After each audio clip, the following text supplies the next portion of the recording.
आइए जानते हैं आज की प्रमुख अंतर्राष्ट्रीय खबरों को। उससे पहले एक नजर आज के हेडलाइंस पे। विपक्ष को एक सुर में जवाब देंगे, एनडीए गठबंधन के नेताओं की मीटिंग में फैसला। 23 साल का लड़का 13,000 की सैलरी, गर्लफ्रेंड को दिया 21 करोड़ का फ्लैट। क्या वाकई संभल था पृथ्वीराज चौहान का साम्राज्य? क्या कहता है इतिहास और शोध। नए साल पर बदलेगा यूपी का मौसम, कुछ भी प्लान करने से पहले जाने। प्लेन क्रैश हुआ या मार गिराया गया, पायलट ने जब कांटेक्ट किया तब क्या कर रही थी पुतिन की वायुसेना। बशर अल असद के तख्ता पलट के बाद सीरिया क्यों नहीं जा पा रहे सिया श्रद्धालु।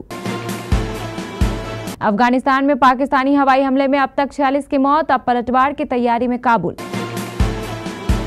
क्रिसमस बाद भी सोने और चांदी के भाव में गिरावट, गोल्ड खरीदने का अच्छा चांस। सीएम या डिप्टी सीएम बन जाओ, सोनू सूद ने ठुकरा दिए थे पॉलिटिक्स ज्वाइन करने के ऑफर। और जो कभी नहीं हुआ था वो सैम कॉन्स्टास ने कर दिया, जसप्रीत बुमराह के करियर का सबसे बुरा दिन। केंद्रीय मंत्री अमित शाह और जेपी नड्डा की मौजूदगी में बुधवार को एनडीए नेताओं की मीटिंग हुई। इसमें महाराष्ट्र और हरियाणा चुनाव में मिली सफलता की बात के साथ ही आगे भी समन्वय के साथ कैसे आगे बढ़ना है, इस पर बात हुई। सूत्रों के मुताबिक बैठक में शाह की तरफ से सहयोगी दल के नेताओं को बताया गया कि कैसे उनके बयान को कांग्रेस गलत तरीके से पेश कर रही है। बैठक में चर्चा हुई कि विपक्ष अम्बेडकर का मुद्दा गलत उठ रहा है और कांग्रेस के उठाए मुद्दों पर न भटके बल्कि काम करने और सकारात्मक तरीके से आगे बढ़ने पर फोकस करें। शाह की तरफ से कहा गया कि कांग्रेस उलझाने की कोशिश कर रही है और उसके मुद्दों में न उलझे। साथ ही दोहराया कि कैसे कांग्रेस और उसकी सरकारें संविधान का उल्लंघन करती रही है। अगर मैं आपसे ये पूछूं कि 13,000 सैलरी में आप क्या क्या कर सकते हैं, आप जाहिर तौर पर अपनी खास ज़रूरतों की ही बात करेंगे, या हो सकता है कि आप ये कहें कि इसमें तो कुछ भी नहीं हो पाएगा। लेकिन एक स्पोर्ट्स कॉम्प्लेक्स में 13,000 रुपए में काम करने वाले एक 23 साल के लड़के ने इस सैलरी पर काम करते हुए अपनी गर्लफ्रेंड के लिए 4 BHK का फ्लैट और महंगी गाड़ियां गिफ्ट कर दी।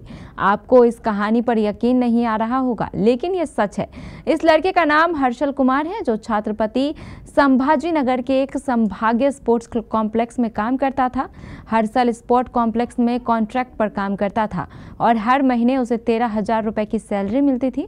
लेकिन एक दिन हर्षल के दिमाग में आइडिया आया और उसने बहुत ही सफाई के साथ उसे स्पोर्ट्स कॉम्प्लेक्स कमेटी को चूना लगाया जिसमें वह काम कर रहा था। संभल प्रशासन अब भारतीय पुरातत्व सर्वेक्षण विभाग के साथ एक पुरानी बावड़ी का सर्वे करने जा रहा है। ऐसा दावा किया जा रहा है कि इसे पृथ्वीराज चौहान ने बनवाया था। संभल के चंदौसी में मिली इस कई मंजिला बावड़ी पहले 5 मंजिल की दिखती थी, जो अब केवल 2 मंजिल की दिखती है। ये वही बावड़ी है जहां पर सबसे पहले कई टीमें पहुंची थी। इस बावड़ी को खोजा था। इस बावड़ी की तरफ सरकार की अनदेखी थी, लेकिन आज विभाग और संभल प्रशासन इस बावड़ी की सुध लेने पहुंचा है। पर सवाल ये है, क्या वाकई इस बावड़ी को पृथ्वीराज चौहान ने ही बनवाया था? क्या उनके राज्य का प्रभाव यहाँ तक था? अगर नहीं तो उन्होंने यहाँ बावड़ी कैसे बनवाई, और अगर उन्होंने यह बावड़ी नहीं बनवाई तो उनका नाम कैसे इससे जोड़ा जा रहा है? मौसम विभाग ने उत्तर प्रदेश में अगले कुछ दिनों के लिए मौसम का हाल जारी किया है। 27 दिसंबर से 1 जनवरी तक प्रदेश में कोहरा, बारिश और ओलावृष्टि की संभावना है। 27 दिसंबर को प्रदेश के कई इलाकों में छिछले से मध्यम कोहरा छाने की संभावना है। पश्चिमी उत्तर प्रदेश में 30 से 40 किलोमीटर प्रति घंटे की रफ्तार से तेज झोंकेदार हवाएं चल सकती हैं। 28 दिसंबर को कुछ जिलों में बारिश के साथ मेघ गर्जन और वज्रपात की चेतावनी दी गई है। बुलंदशहर, अलीगढ़, मथुरा, एटा, आगरा और फिरोजाबाद जैसे इलाकों में ओलावृष्टि की संभावना जताई गई है। सहारनपुर, मुजफ्फरनगर, मेरठ, कानपुर और बिजनौर समेत कई जिलों में तेज हवाएं और बारिश हो सकती है। 29 और 30 दिसंबर को मौसम शुष्क रहेगा, लेकिन देर रात और सुबह के समय छिछला से मध्यम कोहरा छाया रहेगा। एक प्लेन क्रैश हो गया। इस विमान क्रैश में सभी 38 लोगों की मौत हो गई। अजरबैजान एयरलाइंस की पैसेंजर फ्लाइट बाकू से रूस के चेचन्या के ग्रोंजी एयरपोर्ट जा रही थी, तभी पक्षी के टकराने से यह हादसा हुआ। दावा किया गया कि पक्षी के टकराने से विमान का ऑक्सीजन टैंक फट गया। इस विमान में 67 लोग सवार थे। इनमें से 37 अजरबैजान और 16 रूस के नागरिक थे। अब सवाल है कि क्या सच में प्लेन क्रैश हुआ या फिर इस विमान को मार गिराया गया? क्या रूस से बदला लेने के लिए दुश्मन की कोई साजिश थी? यह सवाल इसलिए भी उठ रहे हैं क्योंकि कजाकिस्तान में क्रैश हुए विमान को बाहर से काफी नुकसान हुआ है। साथ ही कुछ और भी घटनाक्रम इसे लेकर सवाल खड़े कर रहे हैं।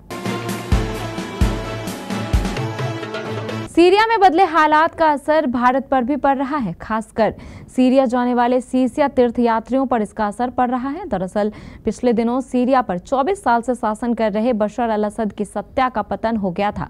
विद्रोही समूह हयात तहरीर अल शाम ने उन्हें सत्ता से बेदखल कर दिया था। इसके बाद पूर्व राष्ट्रपति असद को रूस में शरण लेनी पड़ी।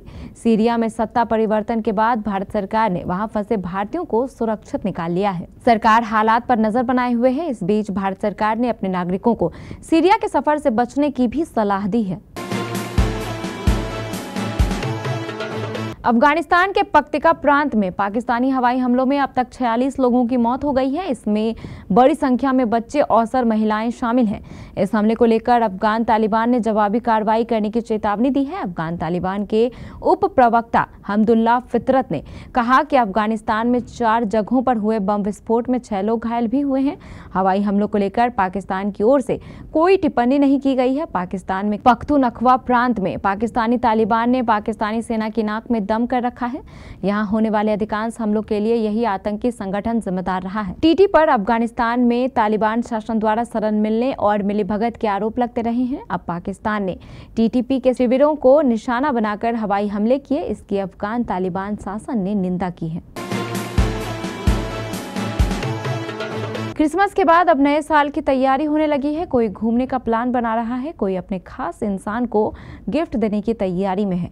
गिफ्टिंग आइटम के लिए सोना और चांदी बेस्ट ऑप्शन हो सकते हैं। इन दिनों इन धातुओं की कीमतों में कोई खास बदलाव भी नहीं हो रहा है। कीमतें फिलहाल अपने निचले स्तर पर हैं। निवेश के जरिए से भी ये बेस्ट हो सकते हैं। आने वाले दिनों में इनके कीमतों में बढ़ोतरी की उम्मीद की जा रही है। बुधवार की तरह आज भी 24 कैरेट सोना 76,600 रुपये प्रति 10 ग्राम पर बिक रहा है।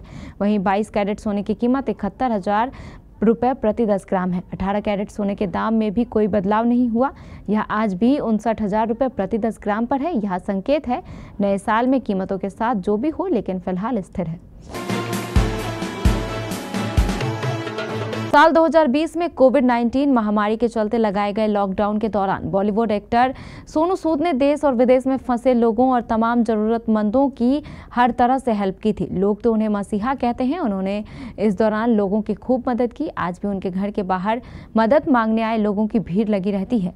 वहीं हाल ही में एक्टर ने खुलासा किया कि उन्हें पॉलिटिक्स ज्वाइन करने के लिए कई हाई प्रोफाइल ऑफर मिले थे। एक इंटरव्यू में सोनू सूद ने खुलासा किया कि उन्होंने मुख्यमंत्री या उप मुख्यमंत्री बनने के ऑफर मिले। उन्होंने कहा, मुझे मुख्यमंत्री पद की भी पेशकश की गई थी। जब मैंने इनकार कर दिया तो उन्होंने कहा, तब डिप्टी सीएम बनो। ये देश के बहुत प्रभावशाली लोग थे जिन्होंने मुझे राज्यसभा में सीट देने का भी ऑफर दिया था। जसप्रीत बुमराह को इस समय दुनिया का सबसे बेहतरीन गेंदबाज माना जाता है। बॉर्डर गवास्कर ट्रॉफी के शुरुआती 3 टेस्ट में उन्होंने बॉलिंग भी कुछ वैसी ही की। पर्थ टेस्ट में उन्होंने 8 विकेट लिए। पिंक बॉल टेस्ट की पहली पारी में 4 बल्लेबाजों को आउट किया। फिर ब्रिस्बेन में 9 बल्लेबाजों का शिकार किया। 3 टेस्ट के बाद बुमराह सीरीज में सबसे ज्यादा 21 विकेट लेने वाले बॉलर थे, लेकिन मेलबर्न टेस्ट में बुमराह ने अपने करियर का सबसे महंगा ओवर डाला। जसप्रीत बुमराह ने बॉक्सिंग डे टेस्ट की शुरुआत में शानदार की। पहले 3 ओवर में उन्होंने सिर्फ 2 रन दिए थे। फिर उसके बाद उन्होंने ये लय खो दी। अपने चौथे ओवर में 14 रन देने के बाद छठे में तो 18 रन खर्च कर दिए।